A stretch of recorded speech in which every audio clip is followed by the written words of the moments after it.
Welcome back to the Fourth Way Podcast. In this interview, I had the opportunity to interview Ron Shultis, a longtime friend and somebody who has quite a lot of experience working in the government.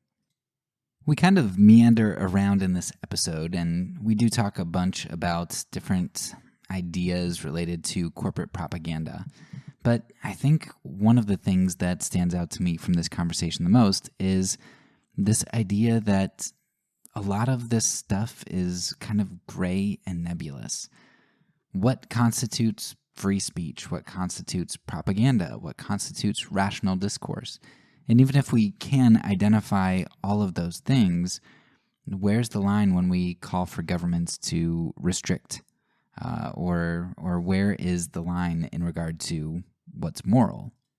Sometimes there's this policy of just, well, you know it when you see it. You just know that something's wrong when you see it. But that's really subjective and doesn't sit too well with most of us. But I think that's good to understand, and I think that's good to kind of wrestle through. This idea that things aren't always so black and white, and there's a lot of difficulty in assessing these things, and a lot of humility that we should have when we come to these conversations. I also think this episode is important because a lot of the tone of the previous episodes in this section might have given you the impression that maybe I leaned a little bit more towards being anti-capitalistic or anti-free market or whatever you want to call it. And in this conversation with Ron, we get to kind of hash that out, especially at the end, where I discuss how there are really flaws to every system. And, the accrual of wealth and capital, while not an inherently bad thing to get wealth, is really problematic because we know how people use power and abuse power. And money is power, right? Most of our conversation is us talking about how politicians are influenced by money. It's just how it works. That's what builds relationships, and that's what is going to fuel legislation, right? So that's a problem, I think, fairly clearly. But at the same time, other systems have their own inherent problems, and they just accrue power slightly differently. But they wield it the same. They wield it and end up harming others, especially those who are kind of on the margins. So this episode is good because Ron comes from more of a free market standpoint, and so we get to talk about maybe corporate propaganda, but then kind of round that out by discussing some of the pros and kind of what Ron is going for, especially as a Christian. And I think that's where our episode on the false prophet and how Christianity has dealt with wealth comes in. Wealth and freedom are good things, right? Plenty is a good thing. Having what you need is a good thing. But as a Christian, while I want to enable others to have freedom, God's call to me personally and to anyone who calls themselves a Christian is to really reflect on what he's given to us and figure out, what do we do with that? How do we live generously in love, helping the people on the margins rather than creating legislation that's going to wall up my wealth and protect me and my family while harming others, right, at the expense of others. So this is a good episode to kind of balance out this section of the season and to just get a good finishing look at propaganda in the corporate world. So here it is, the interview with Ron Shultis. So I'm not sure how much of a background I've given to you about wanting to talk to you for this episode in particular, but I've been doing a lot of studying on propaganda. Okay. And so as I'm looking at propaganda, I looked at a lot of different areas, propaganda and abuse, how abusers use propaganda to manipulate their victims and how they cover it up, and propaganda in politics, propaganda in with corporations, all kinds of things. So when I got to the corporation aspect, I was trying to figure out who can I talk to that might have some insight into how this all kind of intermingles. And so I thought of you, and I thought of you because there are a lot of overlapping areas that I think you have. So you value corporations and free market business, right? You have experience pushing back against the corporate overreach at the same time through politics, and you've told me a number of ways that you can't stand how corporations kind of are intermingled with government. Right. And at the same time, you're also a Christian who values justice, who values mercy, generosity, and all of those things. And I know that a lot of people's heads probably explode when they think of all of those three things kind of coming together, because some of them, I think, in our culture seem like they just can't go. Right. But I feel like you try to embody those three values. Do you agree with that?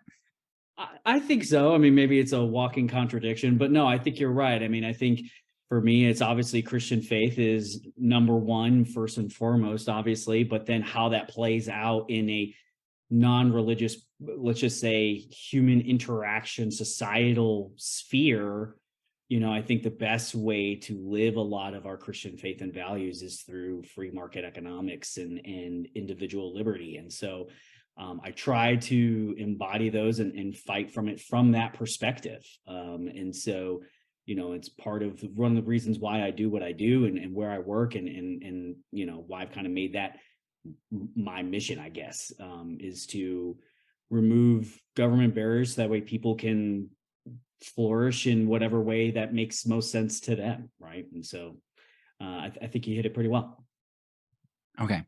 Well, before I start grilling you with all the questions, maybe you could just briefly introduce who you are and kind of some of your background that might be pertinent for the discussion. Sure.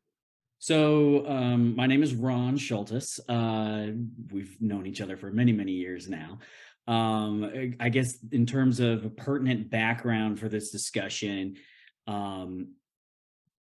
always been interested in politics and policy. Kind of figured that's what I wanted to do with my life. The reasons why I changed over time, obviously just hit on that a little bit. But in terms of background, kind of cut my teeth right at the end of college and right out of college, worked in the Georgia legislature as a legislative aide for a bit. And then moved to Chicago, spent some time in the private sector while my wife was in grad school. That's kind of when I did a lot of my ideological reading and kind of working through issues in that time. And then 5.5 years ago now, started working for a free market think tank. We focus solely on the state of Tennessee. That's where I live and is in Tennessee. For my think tank, I'm our director of policy and research. And so I do a lot of economics research, policy writing. And so I lead all of our in-house research efforts. I've published many research studies, been interviewed quite a few times, both mostly state, a little bit of had some articles placed nationally, TV from time to time, things like that.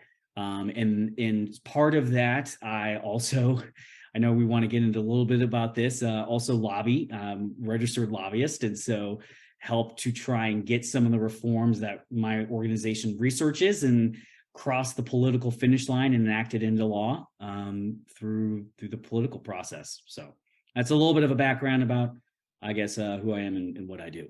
So. All right, perfect.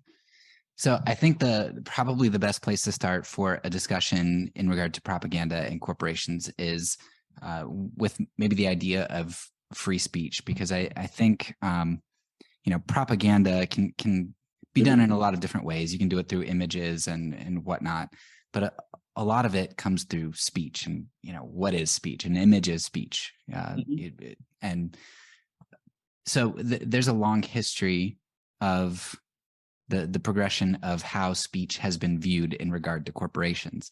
Are corporations individuals, or so do they even have the right to free speech? And what is free speech? What constitutes speech? So maybe you could give us a little bit of a history as far back as you can go, at least in regards to the United States. I know Yeah. that a lot of people think of Citizens United, but that's only like 2010, and I know that there's a history prior to that. Yeah. My understanding is that late 1800s there was some stuff that was going on and starting to change. So enlighten me, please. Yeah, well, first of all, like, I'm not a historian and nor am I a lawyer. I just like to pretend I'm one. And so I'll talk a little bit about Citizens United, but I'll go back even further. I mean, this is something, the idea around free speech, right, is, obviously our Constitution and a lot of the ideas embodied in it come all the way back even before the United States was around, with England, issues with the king and the Enlightenment and things along those lines. And so, these have been long running ideas around the idea, particularly around free speech. There were colonial constitutions when we were still English colonies. For example, the Virginia Declaration of Rights included the ability around freedom of the press. Usually that's where speech kind of started with this concept, was around the press and being able to criticize leaders, right? It was this pushback against this idea of the divine right of kings. And so press should be able to criticize. And this was something that was attempted very early on, even in American history. I think a lot of people don't realize this, like, as soon as our founding fathers created and wrote down the Constitution, there were debates upon what it actually meant and how it applied pretty quickly. So, for example, President John Adams, the second president, kind of dealing with like a little mini war with pirates, I think it was the Barbary Pirates at the time, passed the Alien and Sedition Acts. If you haven't heard of those, and one of them, essentially, the Sedition Act, made it illegal to criticize the federal government. And they tried to lock up like newspapers that were critical of the federal government. Now, technically, it had to be falsehoods, right? But when the government is the one who's in charge of arresting and charging you, and if you criticize them, what they deemed a falsehood was a pretty broad interpretation. And oftentimes they went after, so John Adams was a Federalist. They went after Democrat, Republican, or essentially Jeffersonian newspapers and tried to have them arrested. When the Jeffersonians took over, basically they repealed almost all the Alien and Sedition Acts, other than I think it's like the Alien Enemy Act, which essentially allows the president, and it's in effect today, it can be used, allows the president in wartime to essentially detain non-citizens. And so that is still on the books from the 1800s. But essentially, this idea of like the freedom of the press and freedom of speech, has been in conflict. Like, what does that actually mean? Pretty much since even our second president, believe it or not. The idea around corporations, I think really has certainly taken on much more of an issue. And you mentioned Citizens United. Like I said, I'm not a lawyer, so I'm not going to get too much into legal analysis, but essentially the idea was there was a law at the time that said businesses, registered corporations could not engage in electioneering within a certain time frame before an election. So I think it was like 30 days before a primary, 60 days before a general. That might not be exactly, but you kind of get the idea.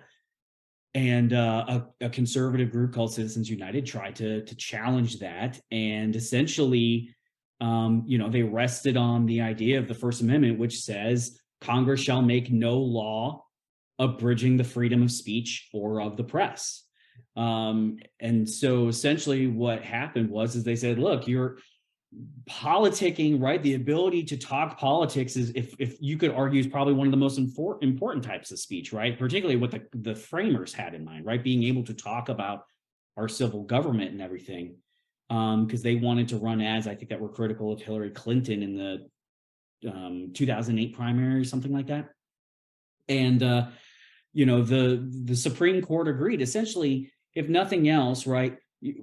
Maybe a corporation isn't a person, but it is an association of individuals, right? Essentially, that's what a corporation is a group of individuals who have joint or portions of ownership in a company. And so therefore individuals should not have their rights to free speech limited. And so that barrier was struck down. And the reason why is they applied an idea called strict scrutiny. If you go to law school or anything like that, you'll kind of understand this. Judges kind of come up with tests over time. The judicial system come up with tests. And the idea around strict scrutiny is if you are going to infringe on a constitutional right, it's a very high bar, right? And essentially you go into it assuming that the law is unconstitutional. And so for it to be upheld, the government has to prove there's an overwhelming and urgent need, and that the law that they have serves a very particular government interest, and it's extremely narrowly tailored to address the issue at hand, right? So it's a very high bar for the government to overcome to prove the constitutionality of that law. And essentially the ideas of corruption or anything like that from running ads, the justices didn't buy it, and said, you haven't met this idea of strict scrutiny in order for us to restrict an individual or a group of individuals through a corporation's right to politic. There are lower tests that courts apply called, like, for example, rational basis, which is basically the courts start from the position of, hey, we assume that this is constitutional, and as long as the government has a rational reason, it may not even be a good reason, may not even be correct, or there may be less restrictive ways to accomplish the end, it's okay. But we don't apply that usually to constitutional rights because they're seen as obviously the highest forms of rights that we have. And so that's essentially what happened. And so ever since then, right, we've, corporations being people, or obviously associations of people, they applied the idea of the press as an association to be able to talk in politic as much as they choose. So does that kind of answer your question, I think, or, best of my abilities probably. So yeah, it definitely gets at it. And I want to dig a little bit deeper with the next question. Okay. So, we've got an idea that, okay, so we have a Constitution, Bill of Rights, all that stuff, and it gives us some freedoms. And so if you're going to try to restrict a freedom or punish somebody in some way, then you need to prove that in a strict what's the not strict construction strict scrutiny. Yes. So you need to prove that the burden of proof is on you. Okay, that kind of makes some sense. Mm-hmm. But when we're talking about communication, a lot of the authors that discuss propaganda mention that in democracies they're particularly susceptible to propaganda because free speech kind of has some loopholes in them in regard to it. So like democracies and especially capitalistic ones where you consumerism is important and freedom of choice in the market. They're built on pillars theoretically of rational discourse and informed consumers, right? Informed voters, whether you're consuming products or consuming politicians. Sure. But propositions then need to be accessible and able to be evaluated. Like that's what speech and discourse is. Mm-hmm. But one of the problems as you start to look into what a lot of corporate advertisement and corporate speech ends up being, what a lot of propaganda is that it's built around non-rational ideas.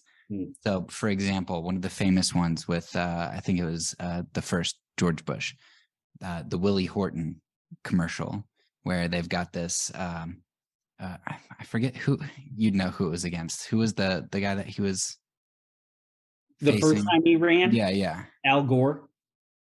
No, the first George Bush. Oh, that was Bill Clinton. He ran against, when he won, was that George Dukakis, I think? Yeah, I think it might have been the caucus, but they had this commercial, a Willie Horton commercial. You can look it up on YouTube, and it's clearly dog whistling. Like it's I know what you're talking about. I know the ad. I remember the ad. I get who it was against. Yeah. Yeah, it's just this one story, this black guy, the way that it's framed, it's kind of like, well, they're talking about this event that happens, but everything about it, you're like, oh, I know what they're really saying. And it's not really a rational discourse. It's not, okay, well, let's evaluate the policies that got Willie Horton out. Let's evaluate who's responsible for it. It's framed. And so it's not really rational discourse. Right. And corporations use that kind of stuff a lot, like to get at your emotions. And they're not really telling you about a product. If they were, they could just say, hey, here's our product. Here are all the pros for it. Here's the nutrition value. Yeah. Take it if you want it. But that's not what they do, because they know that that's not what triggers you to purchase something. Sure. So corporations, a lot of what they do, everybody who uses propaganda, but especially corporations, they seek to form desires and ideologies and associations within consumers. So it's kind of like the movie Inception, where they plant things inside of you. Right. And then when you're at the store, you're like, oh, I want that. And you don't know how to evaluate, well, why is it that I want that? Sure. So we see that there are laws against things like libel, slander, perjury, false advertising, certain forms of advertising which are even harmful to your health, like smoking in kids shows you can't do. Now, maybe you'd be for some of that, I don't know, but something like libel, well, why can't I have that free speech? Well, because when you say something that can be damaging to somebody else, or it can create false perceptions in somebody's mind, then that's a problem.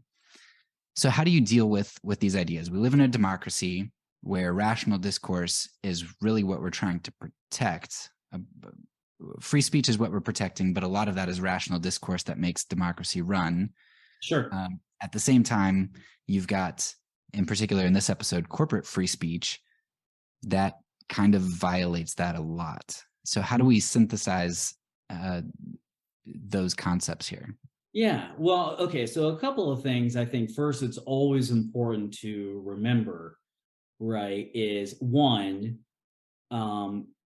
there's a reason why throughout history, people have been skeptical of democracies. We don't live in a democracy, right? We live in a republic, right? That's why we say to the republic for which it stands. The founding fathers essentially thought democracy was mob rule, right? And so that's how you can get swaying of large populations, right? Now how they try to go about creating an educated, rational voting public by basically limiting it to white, landowners. I'm not saying that was the way to do it, but there was an idea that they were like, yeah, we don't want everybody involved in making decisions, in a lot of, for the reasons why you're talking about. And I think in terms of the propaganda, though, I would argue that I would say that I think democracies or, republics are less likely to be swayed by propaganda because you can have various sources.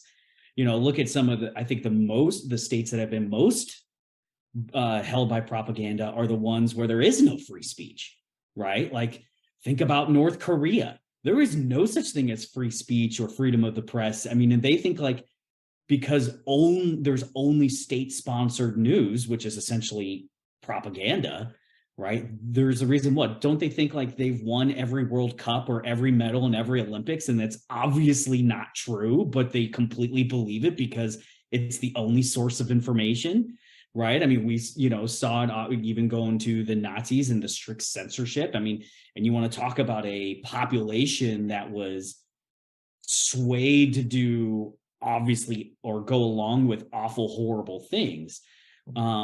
So I disagree that the fact that a, constitutional republic, democracy, whatever you want to say, is most susceptible to propaganda due to free speech. I would disagree with. I think history has shown that at the very least, when you have the ability to have competing ideas, it can balance things out. Obviously, it leads to division and, a lot of the stuff that we have today, which is, so I'm not saying that there's no cost. So, I mean, I think that's one important point to think about. But in terms of like, balancing also some of the things around corporate propaganda and this idea around like libel and slander and all that kind of stuff, right? Yeah, I mean, there isn't necessarily unlimited right to free speech. I mean, we have what are called like time manner restrictions, right? It's the whole idea you can't scream fire in a crowded theater, right? You know, we've all heard that example.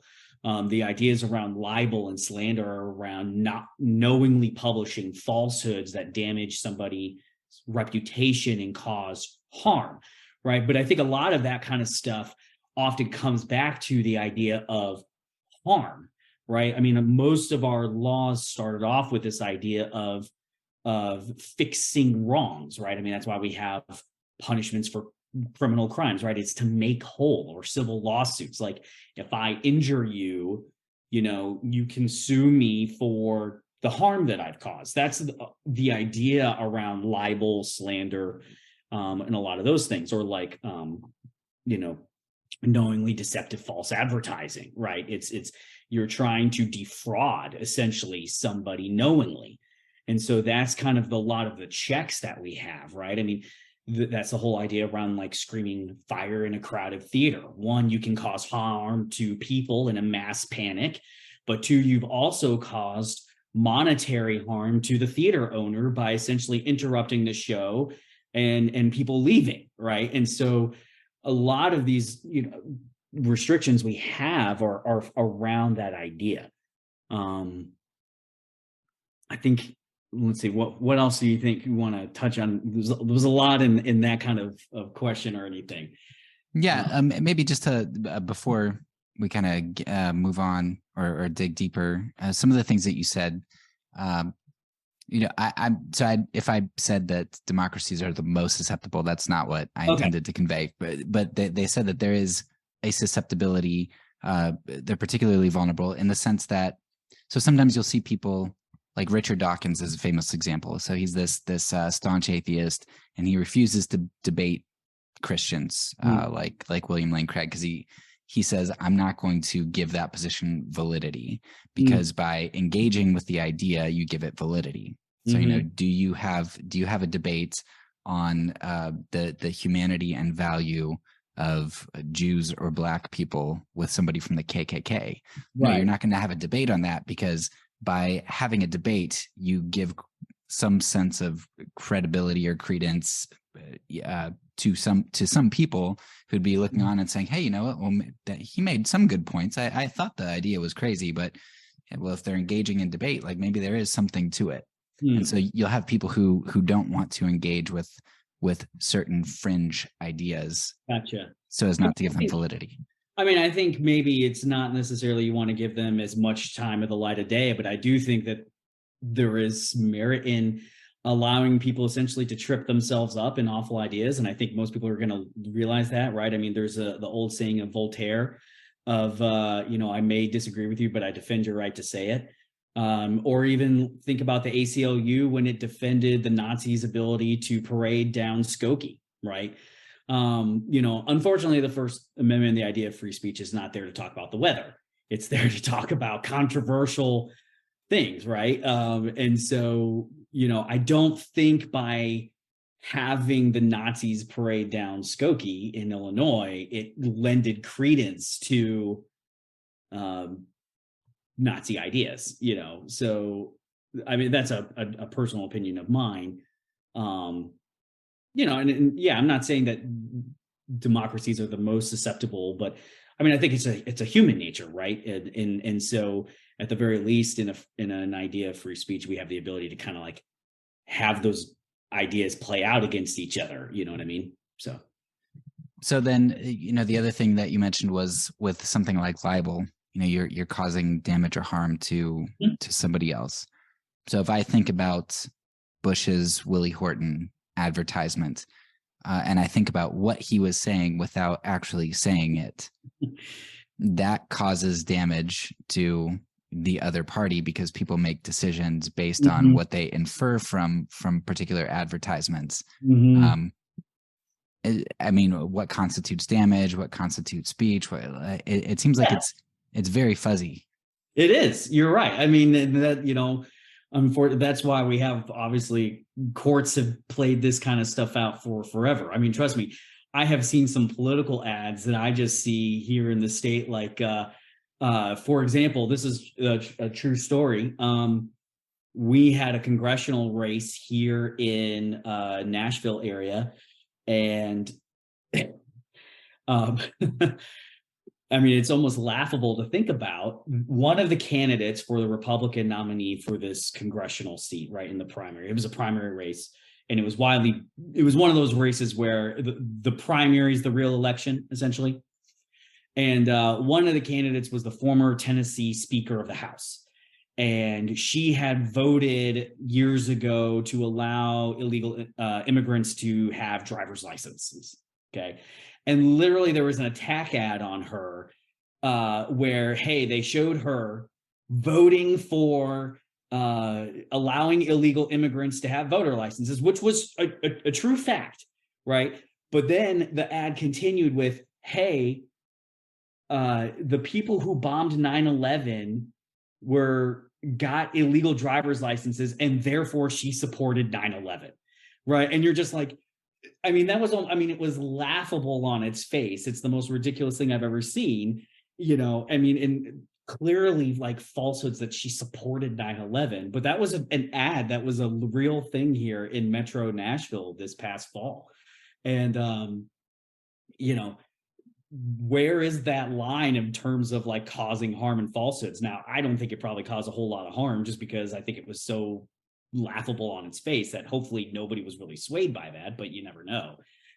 But you're right, it is fuzzy. I mean, and that's why, you have civil lawsuits and litigants that kind of figure that out. When does it cross that line? We have, generally different standards for public figures, right? You've probably heard about that, the idea of like publishing somebody's dirty laundry that's just an average citizen versus a well-known politician, right? We've kind of over time developed these different standards, but it's something that plays out all the time. You're right. It's a fuzzy area.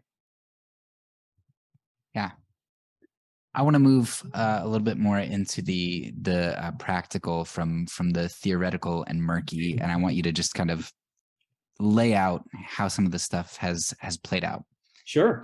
So I know you've seen some things in your time in politics in regard to corporate influence.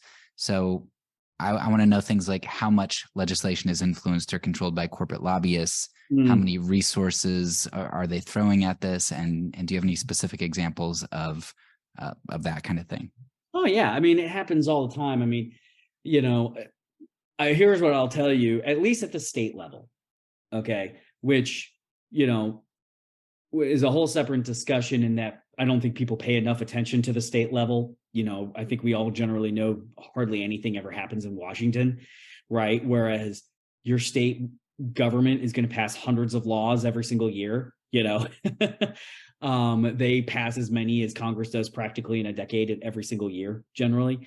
And so, I would say the vast majority of laws or proposed laws come from some kind of special interest. I'm just going to be real with you. Most state elected officials, for example, don't necessarily have a whole lot of ideas in terms of what they want to run as a bill. They run on principles generally, and then they get elected, and then people come to them with specific ideas for bills and legislation. To the point of like, it's almost, I don't want to say a joke, but like, I have seen it where a state lawmaker will say, like, I actually thought of this one myself, like, because nobody came to them. I mean, and part of it is just going to be the fact of the matter is that, you can't be an expert on everything, right? And so they know their area, or their general, like if they're a business owner or a farmer or something like that, they know their one thing, right? And they maybe have principles that kind of guide them generally about specific topics. And then it's usually some kind of, quote unquote special interest that says, hey, you say you stand for this, here's an idea for you, right? And I think special interest is maybe we should talk a little bit about that, but like, yeah, sometimes that's specific companies, right? Sometimes that's most people probably don't realize that there's a good chance that they have a lobbyist that represents their profession. And so chances are most people are a special interest, right? Even if they don't realize it. If you're a teacher, for example, you better believe there is a lobbyist that represents, whether it's your teachers union or in a teachers association, right, to lobby for the special interest of teachers, right? Professional associations is very common. And then there's a very small group of nonprofits that represent usually issues or ideas. For example, the organization that I work at. But yeah, I mean, if you want to talk about like how much of the laws that are out there are influenced by associations, organizations, corporations that get them at least introduced, it's a very, very, very high percentage, particularly at the state level. Like I would say 85%, 90%, Yeah, but you make a good point that, okay, a politician gets in office, they don't know about farming, or if they do know about farming, they don't know about teaching, or right. all the many, many things. So Right. it doesn't make sense to have experts come to you. I think maybe one of the things that makes me a little bit more uncomfortable. I just talked to my cousin, and he he was in the FDA for a bit. Now he's a consultant. I've talked to some friends who've been in the Army, and read a number of books where people talk about the way that the system works. You go in, you come out, and you do consulting, and it's this revolving door. Oh yeah. And you go, you get a lobbyist, and then you get out of politics, and now you have a nice cushy job in that. It just seems it seems very I don't know, self-interested and muddied. Oh yeah. I mean, there are many former lawmakers that go on to then become lobbyists, or employees of different departments that become lobbyists, or legislative aides, like I used to be, that go on to become lobbyists for different associations or for-profit lobbying companies, who basically, almost like a lawyer, they don't represent a specific company, they are a business, and they try and get clients that then they turn around and represent. And I think it comes down to, at that kind of level, generally the currency of politics is relationships, right? Is a good way to put it, I think. Is the idea that if somebody has a relationship with somebody, right, they are more likely to get in the door and have their idea heard. Like, take the word lobbying, right? It's literally about sitting in a lobby, hoping to be able to interact with that decision maker, right? And so the currency of that is relationships, and being able to get in the door and meet with someone. So for example, I mean, it just is a matter of fact that, when you're an elected representative, right, you represent tens of thousands, maybe hundreds of thousands of people, and sometimes you're kind of approached by crazy people, right? And so if it's somebody that and that you trust, and they're like, hey, I want to talk to you about something, just because of that longstanding relationship that you have, you're much more likely to at least hear them out and get, them the right idea. Like I'll talk about, for example, this past year, my organization worked on a bill around food trucks, where food trucks, if you think about it, are obviously mobile businesses. And so the problem is they often face a patchwork of regulations when they travel around. So they go from city carnival to fair or whatever, and they can face a very different regulatory environment in every city that they want to operate, which makes it incredibly difficult, right? In some cities, they have to pay a permit every single day they want to operate. In some, they're banned completely. In some, they face extremely protectionist regulations. So, for example, some cities, to protect brick and mortar restaurants over food trucks, say, hey, you can't be within so many feet of a brick and mortar restaurant. Or like, there's one city in Tennessee that says, hey, if you sell you can't be within a certain distance of a brick and mortar restaurant that serves a similar type of food as your food truck. So for example, if you sell tacos out of a food truck, you couldn't be within a quarter of a mile of a Mexican restaurant, right? But we can have KFC and Chick-fil-A, two brick and mortar places right next to each other, but we couldn't have a food truck. And so anyways, we wanted to just say, hey, if a food truck wants to operate on private property, they can do so. Cities can regulate as much as they want, ban whatever on public roads, public parks, all that. But if I'm having a pool party or a birthday party for my child and I want to have a food truck over to serve my party, my guests, whatever, you can't ban that. And we thought we started to get movement until cities band together to kill it. And essentially what happened is every lawmaker that was going to have to vote on our bill got a call from their local mayor, right? And said, don't do this. This is a local issue. We should be able to regulate or ban these or however we want. And we lost the votes within a matter of an hour, essentially, right? That's a true story. I went into a committee thinking I had the vote like 15-5, and within an hour beforehand, it swapped from 5 to 15 because every single one got a call from their mayor. And so that goes to that idea of influence that I talked about, right? Like if you're a state politician and one of your local mayors calls you, that mayor just has access, through connection and influence that an average person didn't have. So we had food trucks that were their own constituents just saying, hey, I just want to operate my business. But it didn't matter because they weren't as influential. They didn't have the relationship that a city mayor did with that state representative. And so they listened to one mayor over 10 constituents, as an example.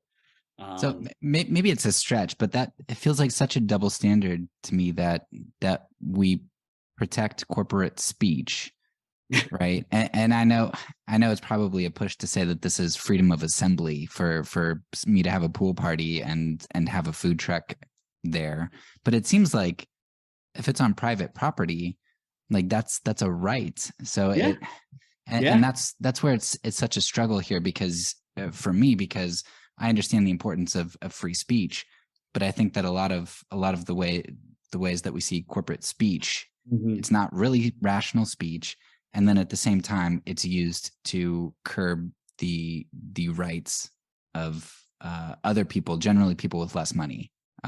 So food trucks, I would take it have less money than KFC and the brick and mortar stores probably. Yeah, I mean, I think now that was an example of other politicians using speech, but I mean, that kind of happens all the time where essentially larger corporations use speech to essentially gain a monopoly. I mean, that happens all the time. The term is called rent seeking or political entrepreneurship. And because the idea is, let's say you're a business, right? You're a large company that is facing some kind of upstart competitor, right? And you have two choices. You either have compete through the market, which can cost, I'm just going to make up numbers, $100 million through sales, ad campaigns, all that. Or you can spend $2 million or even less than that. Oftentimes, let's say you spend $100,000 on a lobbyist to restrict your competition, right? Through some form or measure. Well, in terms of a business's profit motives, it's like we could spend millions of dollars or tens of thousands on a lobbying effort and gain the same advantage. Why shouldn't we take that route, right? I'll give you an example. We were dealing with one time around this idea of auctions, and so generally auctions or auctioneering is licensed. It's a licensed profession in most states, right? If you want to be an auctioneer, you have to get a government license in order to do that in most states. And the idea around that is fraud, handling money, all that kind of stuff. Well, as you can imagine, the auctioneering industry is kind of going the way of the dodo bird, as with the internet and technology and eBay and things like that, right? And so here in Tennessee, one year we had this idea of extending online auctions or sending the auctioneering license to online auctions and essentially regulating the internet, right? Well, essentially what happened was eBay was like, well, that's not going to happen. That hurts our business model. And so they had a lobbying effort and got themselves exempted from the bill, right? Now, they didn't care that anybody else was going to be regulated. They knew that they weren't going to be regulated. And some other ones, Copart, which is like a car part manufacturing and automobile, like online auction site, they got exempted. But we found some small businesses who didn't run that. And we're like, wait a second, so now I'm going to be regulated when my big competition isn't, right? And so our organization actually sued that. Also on First One, you're regulating online commerce. It's a form of speech. So we actually got that struck down on First Amendment grounds, but also the Commerce Clause, because essentially you could be out of state running an auction business and have Tennessee clients, which required you to be regulated, which states don't have the ability to regulate the internet because it's interstate commerce.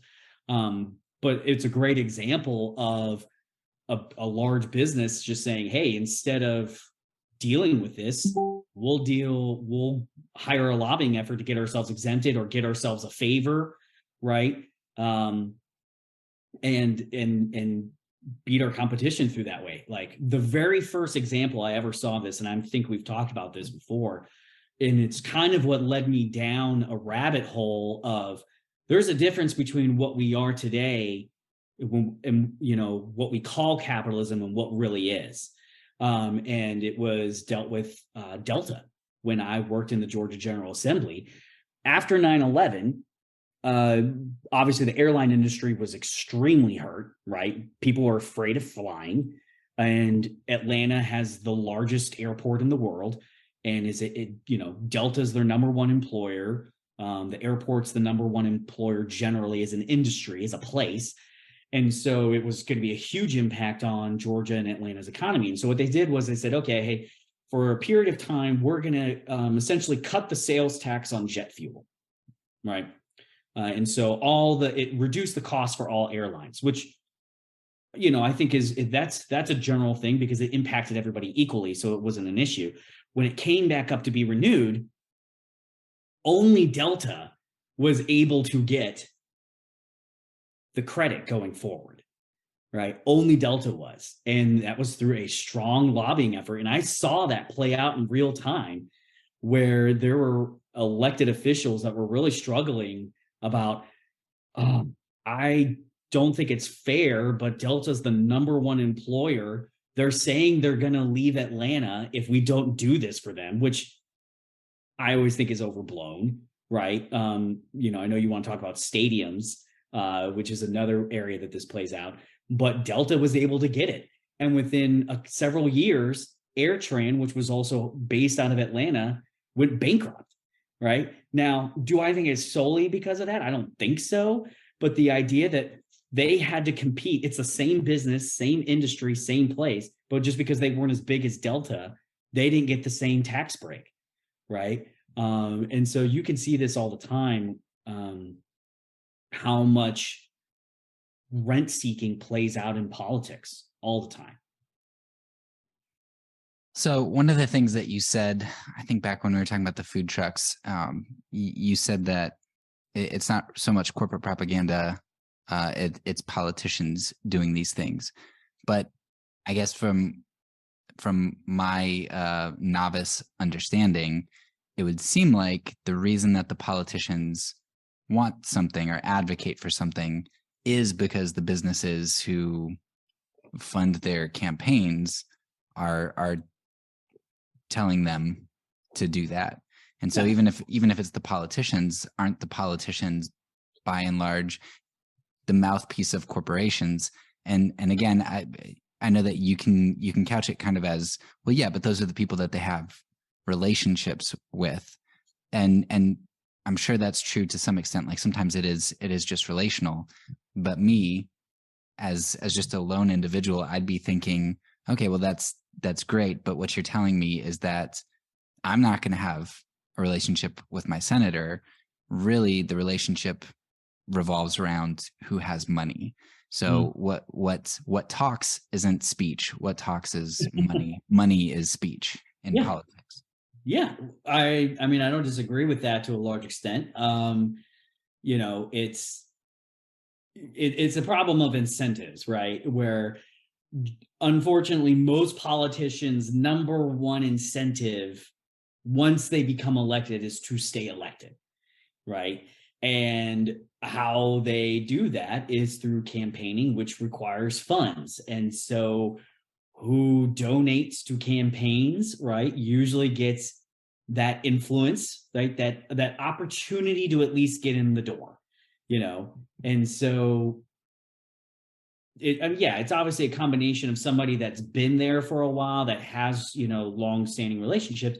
But yeah, a lot of it also comes from who's going to help donate to my campaign, right? I mean, there's a saying, you know, talking about political influence here, and it's like, it's not the last check that matters, it's the next one, right? And so politicians are usually very deferential to make sure that they get that next check that helps them fill up their campaign coffers, right?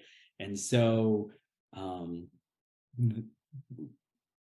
what they're willing to do, or at least talk to hear out in order to, you know, to get that donation to fund that campaign is exactly that. So yeah. All right. My next question, as I'm looking at it, I'm trying to figure out how to phrase it the best. So hopefully you'll understand what I'm trying to say, but I'm not sure. Yeah, I'm not sure. So a lot of what we've been talking about has been more like positive sorts of bills that are put in place. Have you ever seen anything like, let's say there's a lot of social upheaval about, say, global warming, and like everybody really wants it, and but then industries, corporations are able to kind of divert that attention to something else, or kind of deflect a bill that's maybe going against them and sway public. Yeah.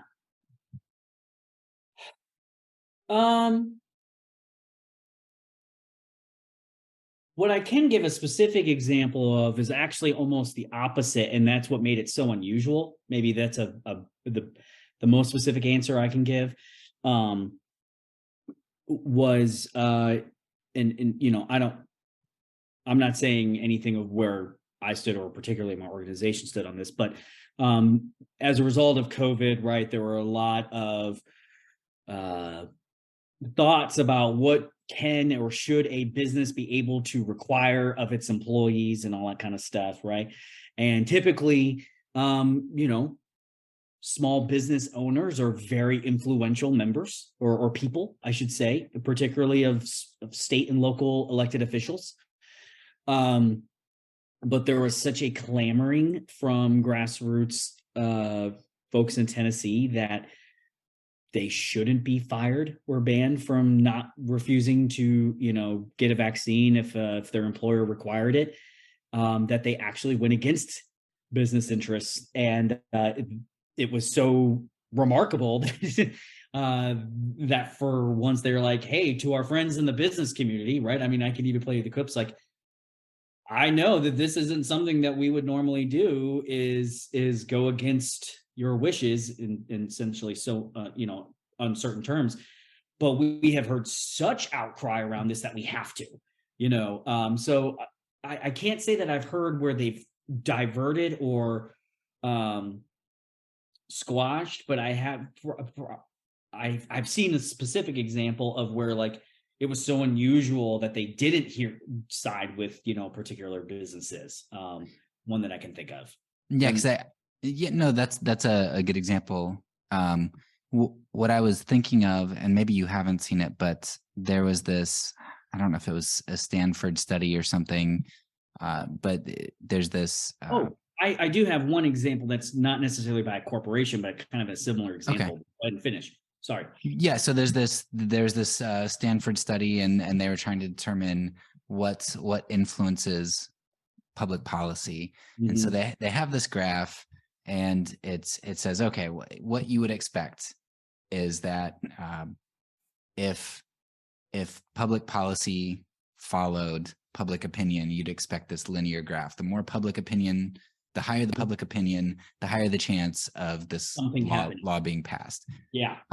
But what they show is that, okay, right around 30% is where, or 50 or something, I think it was 30, is kind of like, it doesn't matter where public opinion is, 30% is the chance of a bill getting passed. Mm-hmm. What they do show is that there is an almost linear graph with in terms of lobbying or corporate influence on a bill, corporate desires. Now, I've heard some people kind of push back against the study. So and how do you determine the methodology of how strong a public opinion is and how strong corporate influence is? Right. It's nebulous, but it makes a lot of sense to me. And so that's kind of what I was wondering is if public policy follows corporate interests, but corporate interests don't want to be the bad guys, how are they able to kind of create the public opinion to center around the bills that they're passing? Well, I think it comes always down to the idea of the vocal or influential minority over the will of a silent majority, right? So a great example of that, and this is where I was going, like I said, it's not a corporate interest, but similar vein where in a lot of states still, particularly conservative states, right, public opinion is overwhelmingly for, if not recreational, at least medical marijuana, right? Like overwhelmingly. You said particularly in conservative states. Yes. Well, see, that kind of surprises me. Well, but oftentimes it's not the case. It's still illegal, is what I'm saying in conservative states.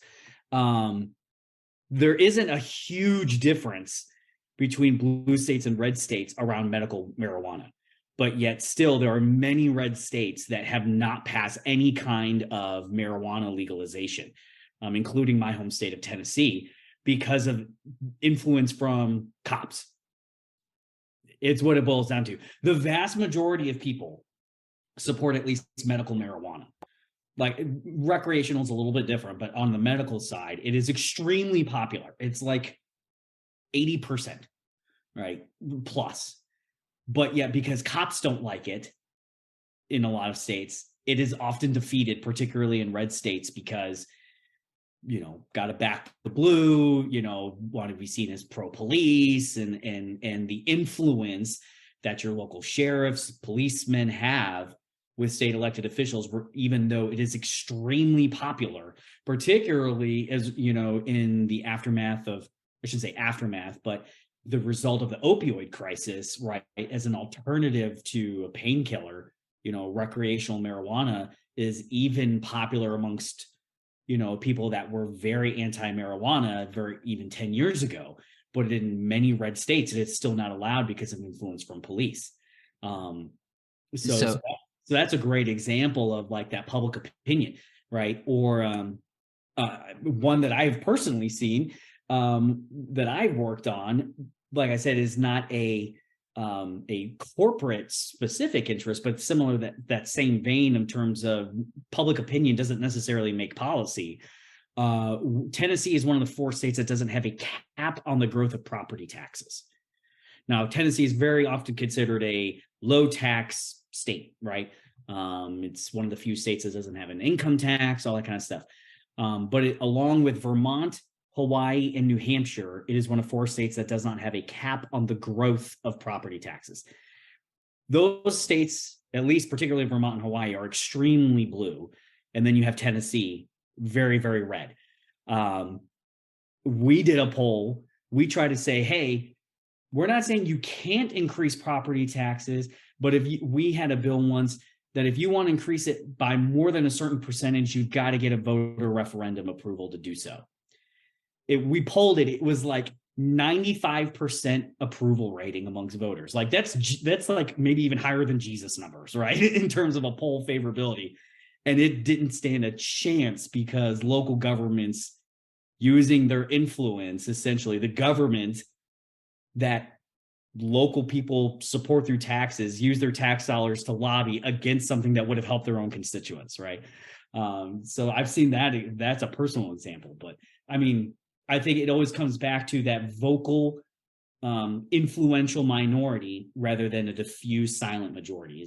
Explains a lot of what you're talking about there. And I guess that's why you say that local matters more, because nobody's paying attention to what happens locally. Right. So therefore, because I'm like, well, how do those people get reelected? Well, because that's not on the nightly news. Exactly.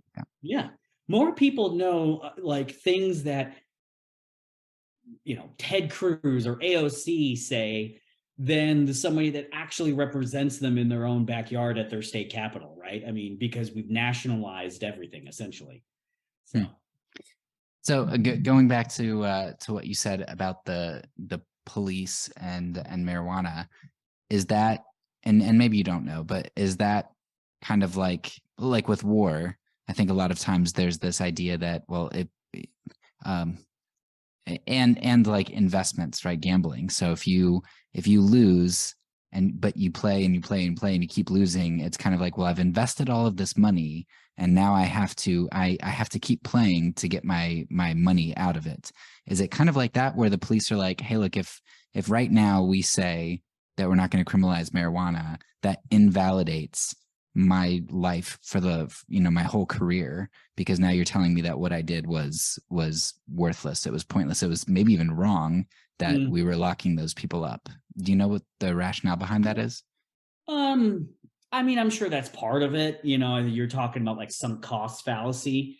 I think part of it is it just makes their job more difficult.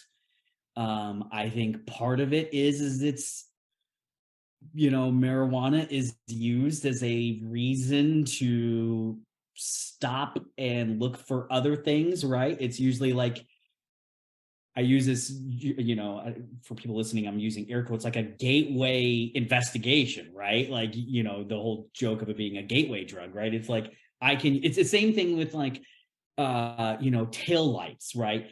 If we criminalize having your tail light out, it gives me an opportunity to stop you and search for other things, right? And so I think that's part of it as well, So I think there's a lot of reasons why. I mean, I think some of it is just legitimate in terms of enforcement of like, okay, if I'm a standard police officer, I catch somebody with marijuana and they say it's a prescription, how am I as a cop supposed to determine, is this a valid prescription or not? Like, I mean, I think there's, some legitimate concerns over the enforcement of that, right? And how do you deal with that in the moment? But the idea like that's hasn't been figured out by a lot of other states now at this point, is kind of silly, right?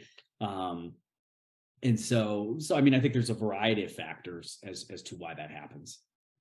Yeah, that's just crazy when you're talking about people's lives, that, well, if we just keep it illegal and we keep sending people to jail and we keep using all that tax money, do you think any of it's also, it's not, I don't think it's eminent domain. What's the eminent domain? Civil asset forfeiture. There you go. Yeah.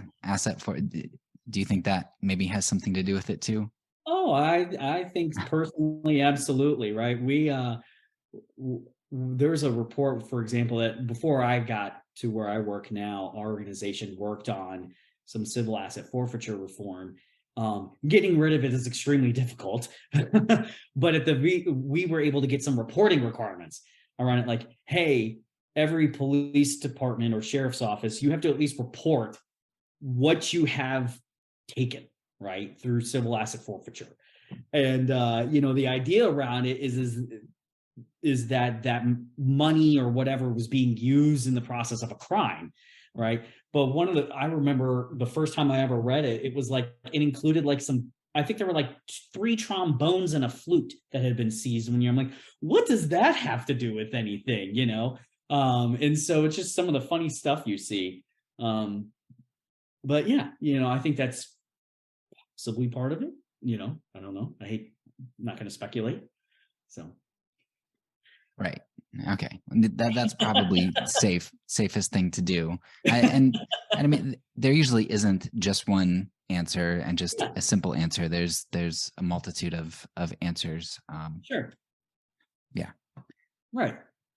All right. So to kind of move just a little bit further, and Okay. maybe this is a little bit off base, but one of the examples when I think of, I would call it corruption, maybe, or kickbacks, is sports stadiums. Oh And yeah. maybe I'm wrong. Maybe I don't understand how it works. Maybe it's Oh yeah. great, but you build these.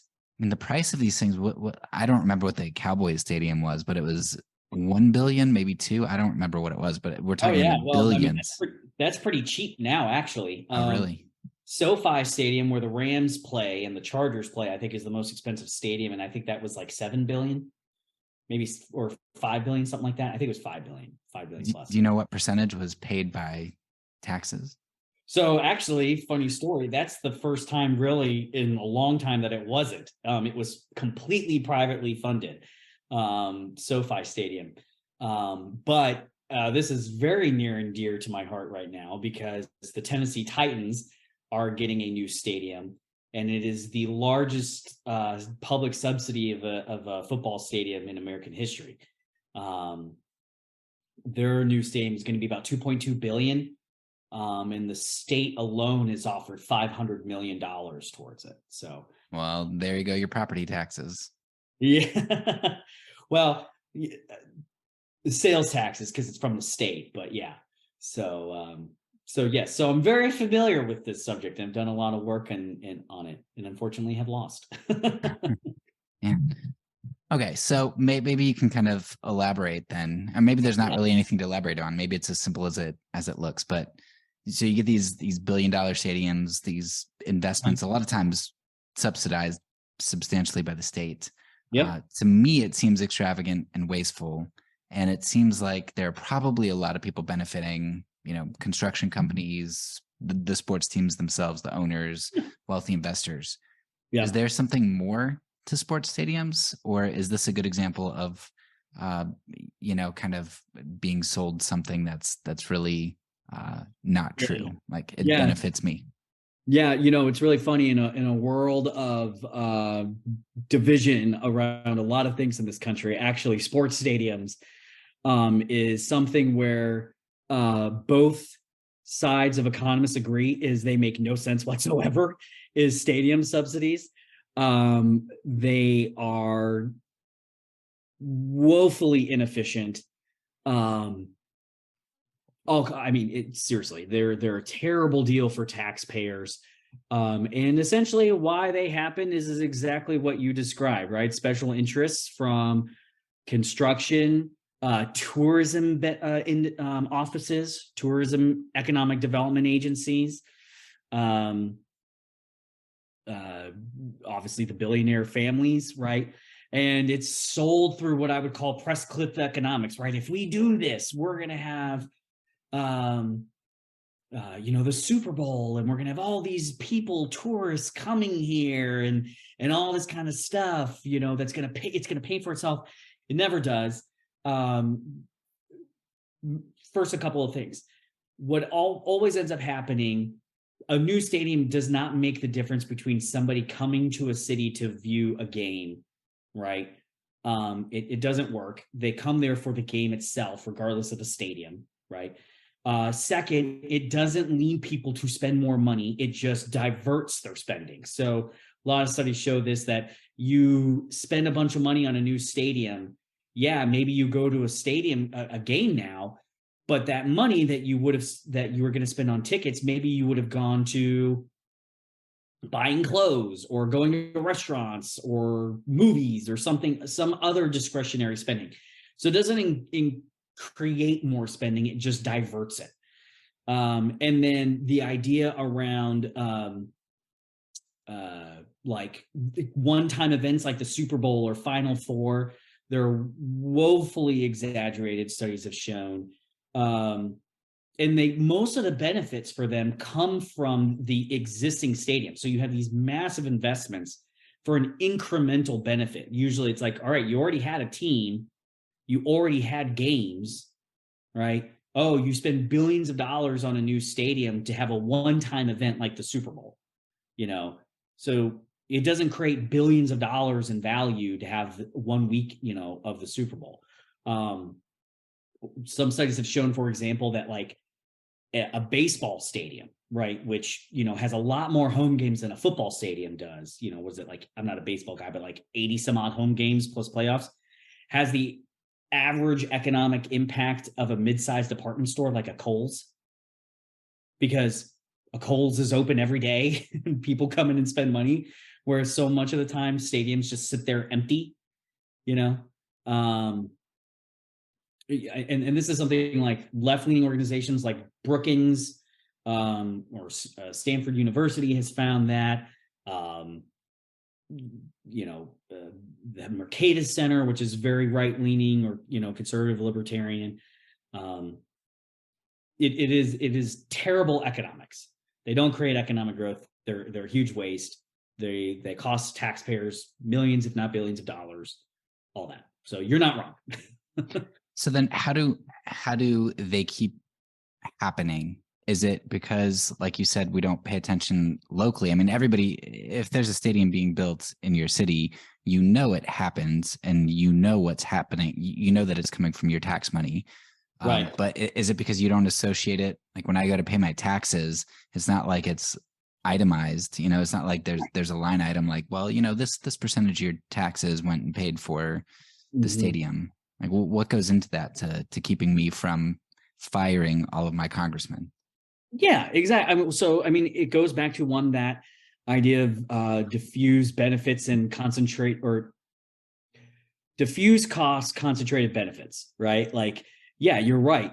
In the grand scheme of things, right, it might cost you $100 of your taxes towards a new stadium.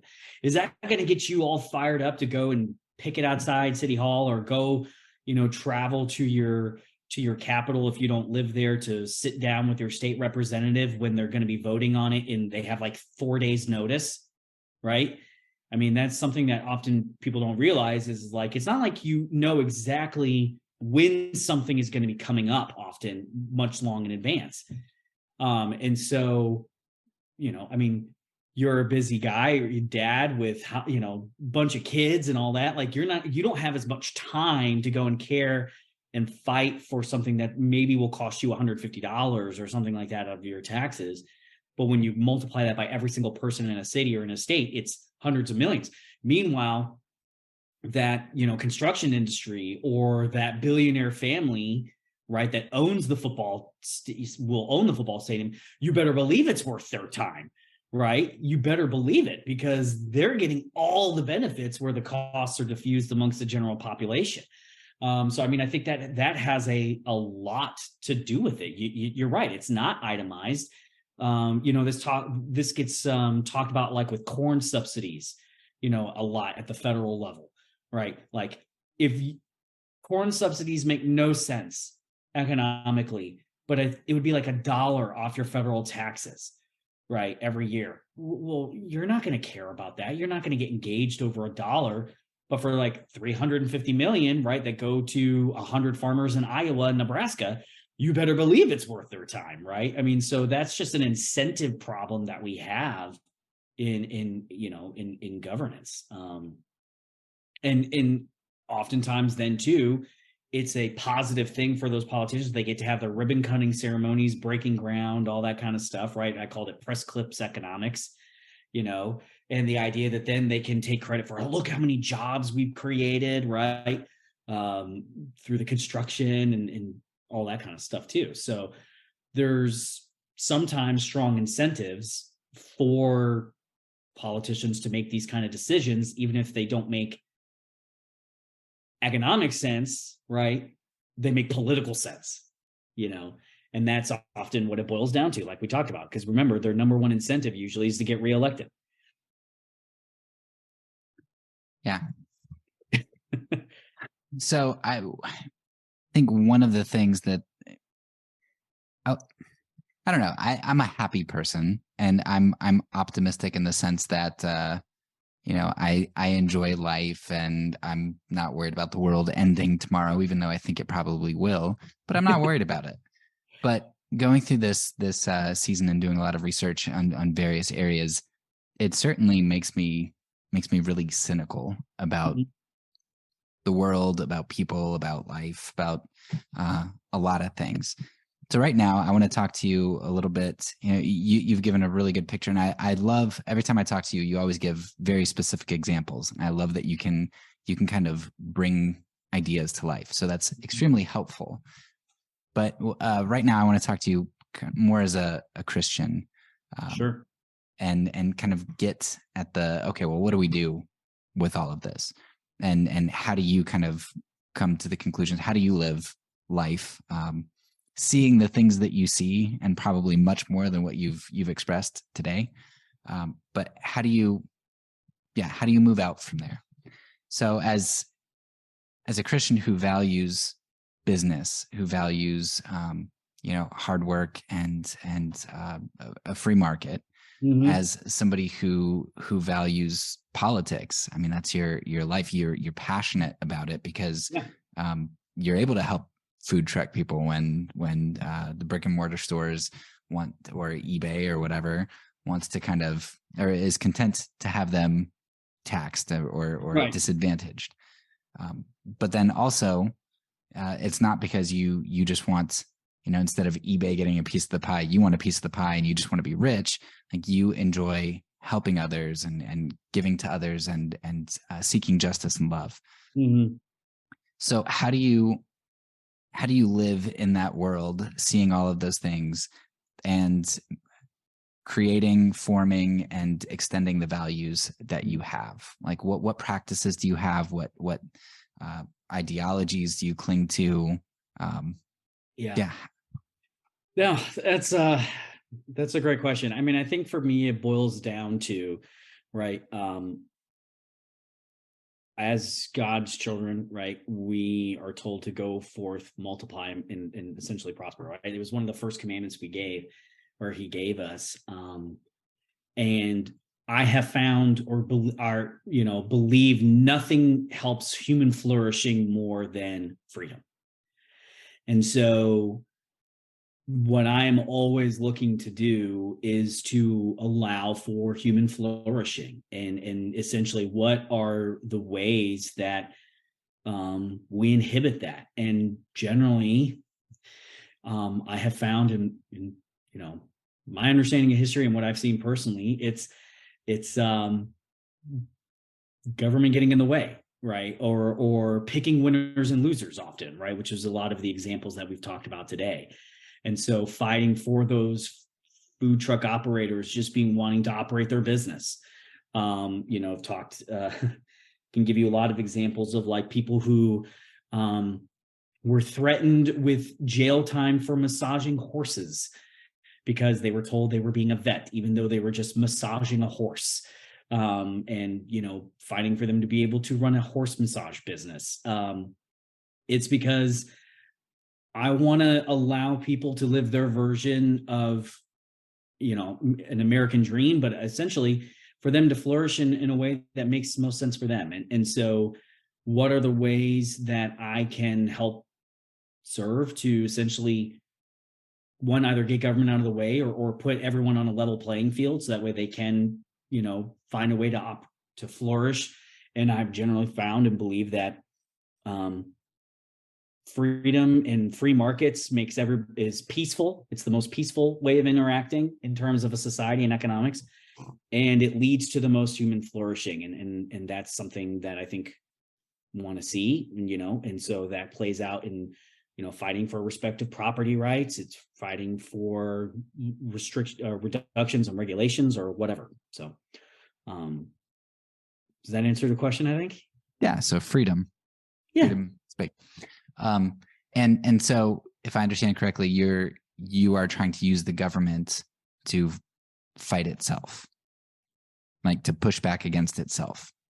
It's Or encroachment. restrain itself. I will say restrain Okay. itself. Yeah.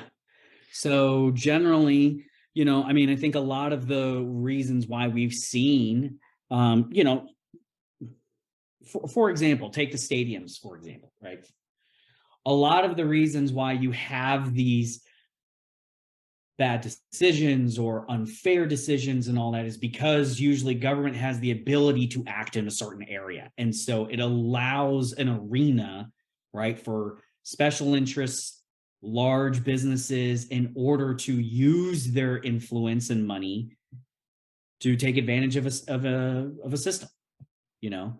And so if you get, the less the government is involved in my opinion, then you have less opportunities for those with more resources, more time, more connection to take advantage of the system, right? So it kind of goes back to that example of rent seeking that I mentioned, right? Like if a business has to, spend $100 million in competing in the market versus $1 million in a lobbying effort, they're always going to choose the lobbying effort because it makes financial sense.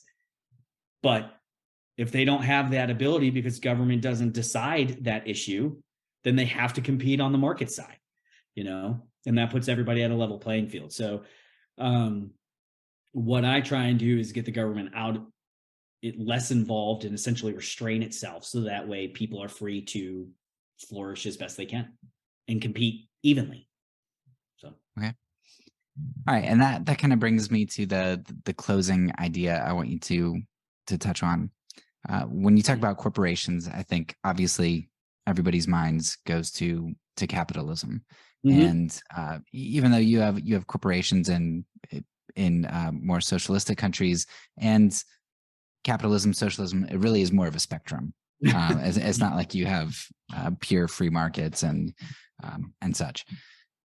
So, and I would say that capitalism seems to be trending downward in the eyes of a lot of society, I think. And you've helped me to, I'm very pessimistic about capitalism a lot of times because, talking about money and the influence that money has, and on free markets, somebody's going to accrue a lot of money. And when they do, what power and money do and how you can use that, it's always going to lead to terrible, terrible things. But at the same time, you mentioned North Korea earlier. We know that I'm also very skeptical and pessimistic about socialism and communism, right? Which is why anarchism makes a lot of sense to me, because I'm like, every system is just really, really messed up.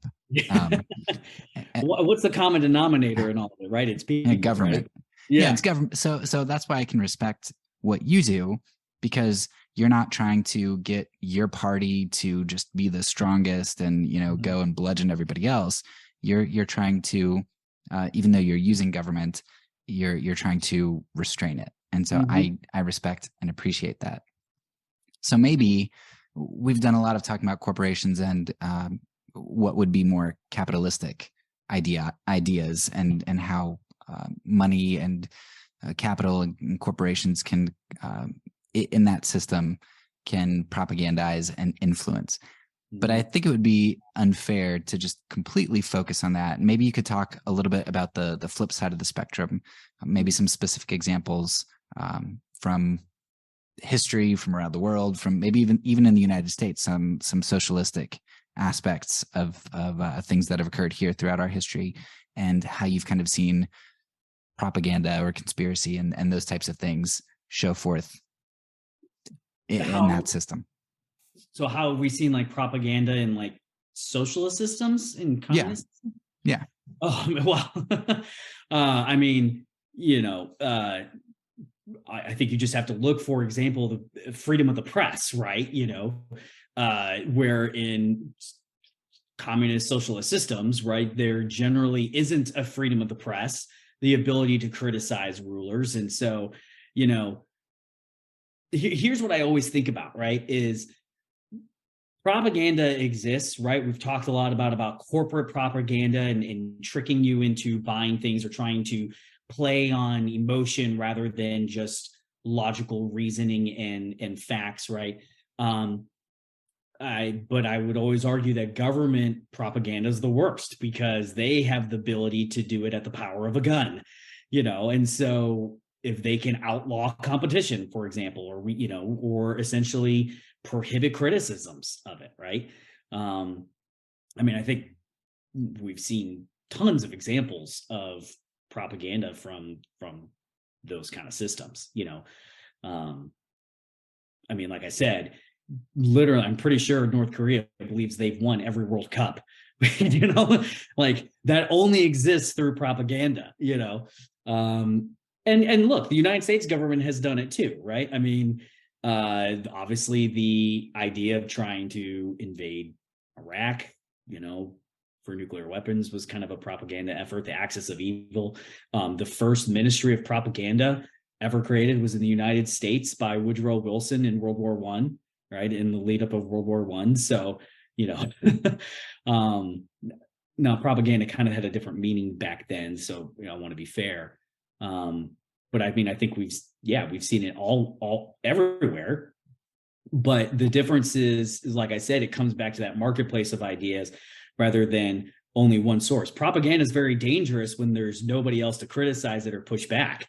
And that doesn't exist here because we do have a marketplace of ideas, a freedom of ideas.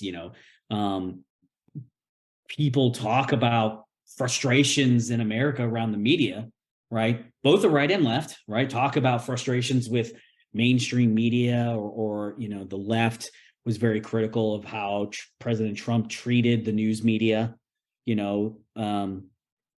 well, in other countries, Trump could easily had people locked up who criticized him on the media, right? I mean, that happens all the time. Russia, China, all that kind of stuff. So, I think it seems to me like there's maybe two different ends of the spectrum where maybe like if you're familiar with Orwell, 1984, that's kind of the communist end. But then you've also got Huxley, who has more of the there's a different end. You can silence, which is I think what communist countries do, but then you can also inundate. And when you inundate, even if you have competing voices, it's easier for them to be drowned out, or for you to be sedated. So, but you at least, right, you have some semblance of a choice there. Yeah. Well, I'm not as familiar with Huxley, but I think also what's always very ironic to me is Orwell was not like a freedom. He was a socialist. He was against what he would call like Stalinist communism, right? Like, the whole like, oh, well, communism's never really been tried before, right? It's like, oh, they did it wrong, right? That's always, there's a joke about that from freedom-loving people criticizing communists. It's like, oh, well, we say it's never worked, and they say, oh, well, it's just never been correctly done. Orwell was like that, right? He was a socialist, but was against the whole Stalinist idea of socialism and communism, and he believed in the true sense, So, my people didn't have the guns, so exactly. It wasn't really exactly. So that's and it's funny because people on the right use Orwell to make fun of or to point out problems. I shouldn't say make fun of, but to point out like, oh, this is just like 1984. Orwell was right. Look at Big Brother, all that kind of stuff. But he was a socialist, which I always find pretty funny and ironic. So. Well, I think that's all the questions I have for you. Oh boy. There's a lot that we could have gotten into. Maybe if you stick around a little bit, we can talk a little bit more about Wilson. I read this really interesting book called "Manipulating the Masses." Okay. And it really thick book. It kind of got tedious, but it went into Wilson's creation of propaganda, and it was fascinating. Yeah. I know you had sent me. I'm just looking over the questions. I don't know. Obviously you run the show, but talking about like greed or anything like that, anything else you want to touch on? If there's any other thoughts that you have that you want to share, go for it. Well, I mean, I think, talking about this idea of the corporate propaganda and everything, particularly from a Christian perspective, I always think like, it's not that they're creating the idols. I think they're just identifying idols in our heart, and trying to play on it to get us to buy that new car, that new iPhone or whatever. And so, yes, I fight for the right for businesses to be able to act freely. You mentioned a little bit about the whole massive accumulation of wealth by some. I think always the difference is was it done through a voluntary means, or did somebody use the power of the state to accumulate that? For example, that's why the Bible talks so much about, generally how wealthy people are wrong, because they use manipulation, usually through slaves back in those days, right? And so you were literally using the power of the sword to extract wealth through people, through slaves. Whereas in that free market sense, right, which we've talked about a little bit or hinted at and talked about before, there is a difference between, I get why people are frustrated with, if this is what they think capitalism is what we have today, I'm frustrated too, right? That's literally what I do, is try and fight against it. But it's to get to that true free sense of free market capitalism, true capitalism, which I think isn't necessarily around greed or consumerism. It's about using, resources more efficiently to create value, and through voluntary exchange, right? Which goes back to that Christian ethos that we kind of talked about at the beginning, right? Like, I always give the example, J.K. Rowling is a very wealthy author, and it's because I thought I was better off of spending $20 to read a Harry Potter book, right? We increased income inequality every time I gave her $20. She got $20, but I thought I was better off because I got a book, and so it's always through that voluntary exchange and true free market capitalist sense that I think actually puts, if the closest thing to any kind of check on greed, because it's about providing value to others. So I think that's one thing I thought might be worth mentioning. Yeah, and I'll put a link to our last conversation, because we got more into that kind of stuff there, and I appreciated how you uncovered, how the system isn't really capitalistic. I thought the great example that you gave there was, and I forget the proper term, but with the medical Yes. licenses for like MRI machines and things. Certificate of needs, yes. Certificate of needs, yeah, that's it.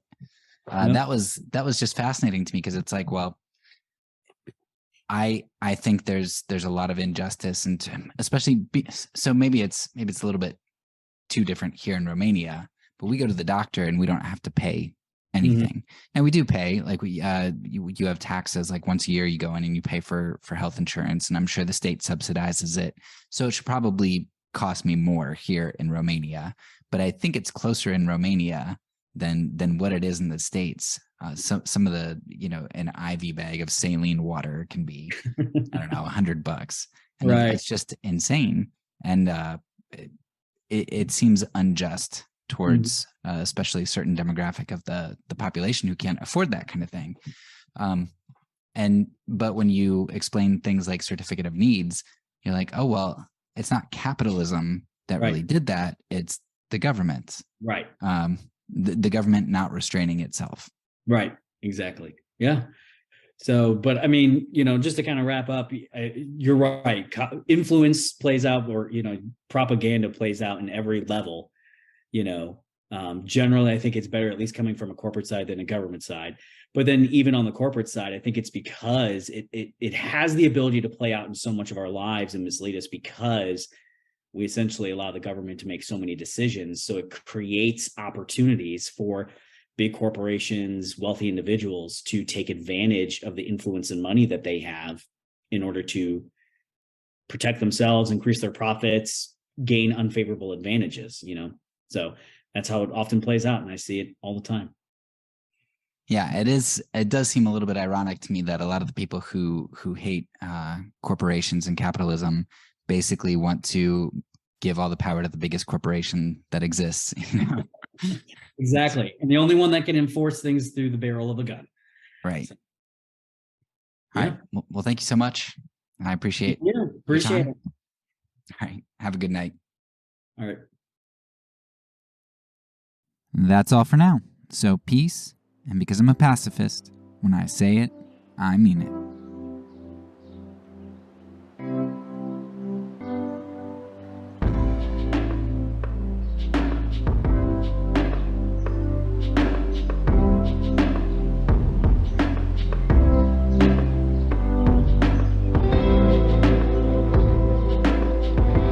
This podcast is a part of the Kingdom Outpost Network. Please check out the links below to find other great podcasts and content related to nonviolence and kingdom living.